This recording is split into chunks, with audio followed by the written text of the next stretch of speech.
চিন্তা করার প্রয়োজন আছে। একজন ঠেলাওয়ালা মানুষের শরীরে হাত তোলার আগে তোমার চিন্তা করার প্রয়োজন আছে।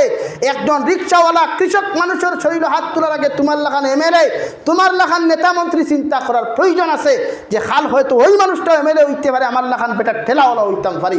মা ঠিক আছে না ভুল আছে? তাই প্রত্যেকজন মানুষের লগে ব্যবহার করা শিখুন, নিজের স্ত্রীর লগে, নিজের ফ্যামিলির লগে, পৃথিবীর যে কোনো মানুষের লগে আপনি এইভাবে স্মরণ করেন, মানুষের লোকে ব্যবহার করেন যাতে ওই মানুষটা আপনার কাছ থেকে যেন কোনো কষ্ট লইয়া জমিন তাকে বিদায় না।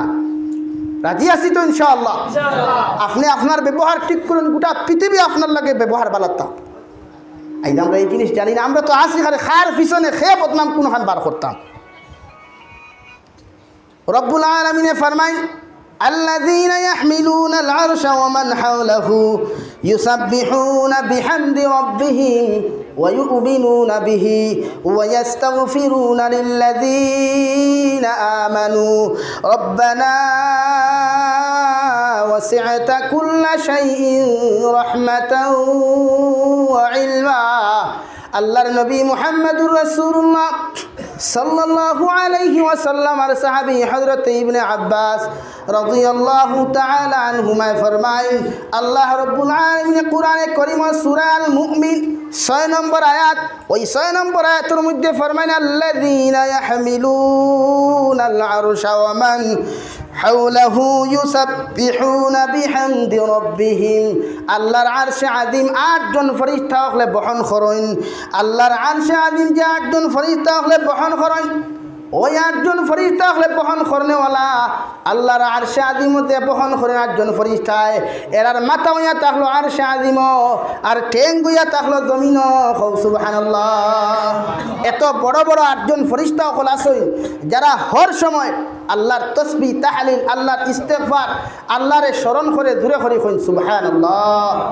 কোন ফেরেশতা হলের কথা কইয়ার যারার মাথা হইল আরশে আযীম আর ঠ্যাং জমিন আর খান্দর মধ্যে আল্লাহর আরশে আযীম ওখান লইয়া এরা সবসময় বহন করিয়া তখন দূরে করি কইন সুবহানাল্লাহ। ওই ফেরেশতা হলে ওই সমস্ত মুমিন পুরুষ আর ওই সমস্ত মুমিনাত মহিলা সকলের লগে দোয়া করেন যারা হর সময় জমিনের মধ্যে আল্লাহর তারিফ আর প্রশংসা করিয়া যায়। অর্থাৎ যারা 5 ওয়াক্তের নামাজ আল্লাহর কুদরতের কদম সিজদা দেয়, 5 ওয়াক্তের নামাজ যারা রীতিমতো আদায় করে, কোরআনে কারীম তিলাওয়াত করে, হালাল রিজিক ভক্ষণ করে, মানুষের লগে ভালো ব্যবহার করে, ওই সমস্ত মুমিন পুরুষ আর মহিলার লাগিয়া ওই 8 জন আর আরশে আযীম বহন করনেওয়ালা ফেরেশতা হলে হর সময় এখানে ওই সমস্ত মুমিন পুরুষ আর মহিলার লগে মাগফিরাতের দোয়া করেন। সুবহানাল্লাহ।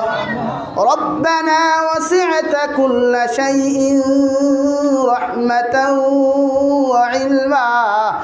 আল্লাহ ওই সমস্ত তোমার গোলাম বান্দা বান্দির জন্য আমরা দোয়া করি আর যারা হর সবাই এখানে আপনার কুদরতের কদমের রুকু আছে তাদের দয়াল, যারা হর সবাই এখানে আপনার কোরআনে কারীম তিলাওয়াত করে, যারা হর সময় এখানে সুবহানাল্লাহ আলহামদুলিল্লাহ আপনার তারিফ আর প্রশংসা করে, এদের জন্য আমরা মাগফিরাতের দোয়া করি আর এরার দরওয়াজা সম্মান ইজ্জত দুনিয়া আখিরাত আপনি বাড়াইয়া দেও।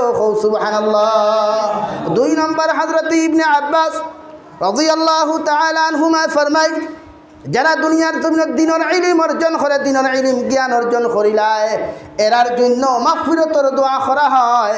কারণ দুনিয়ার জমিন ওই মানুষের দ্বীনের ইলম অর্জন করে যারে আল্লাহ জমিন তৌফিক দে, ওই জমিন মানুষের নেক আমল করে যারে আল্লাহ তাআলা তৌফিক দে। অত সময় পর্যন্ত পৃথিবী আল্লাহর বান্দা বাহিনে পর্দা আলতা কি কইলা এই ঘরের মালিক বেটা খানো যে মালিকের খামো 3 দিন পর্যন্ত গেলা, ওই মালিক বেটা তো আজকে মালিক বেটায় পেমেন্টটা দিয়া দিছে, এন দিন মজুরি দিয়া দিছে, গুনটা লইয়া যাও।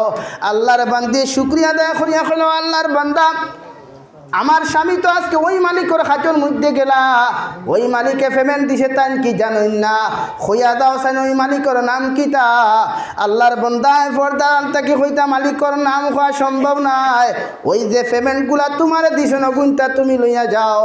আল্লাহর বান্দি স্মরণ আপনার স্বর্ণ মুদ্রাগুলা লইয়া বাজার থাকি বাজার করিয়া সন্তানের মুখ গরুর মাংস রান্না করিয়া, আগর জামানার বকরির মাংস রান্না করিয়া সন্তান এক সাইডে বসাইছেন আর স্বামীর অপেক্ষা কতরা তারা আর ওইদিকে স্বামী আয়েশার নামাজ পড়িয়া চকুর পানি ছাড়িয়া আল্লাহর কুদরতের কদম মাথা নত করিয়া কইল গো আল্লাহ একদিন দুই দিন তিন নম্বর দিন হয়ে গেল আমার সন্তানের মুখে লুকমা তুলিয়া দেবার আমার কোনো ক্যাপাসিটি নাই আজকের দিন যদি আমার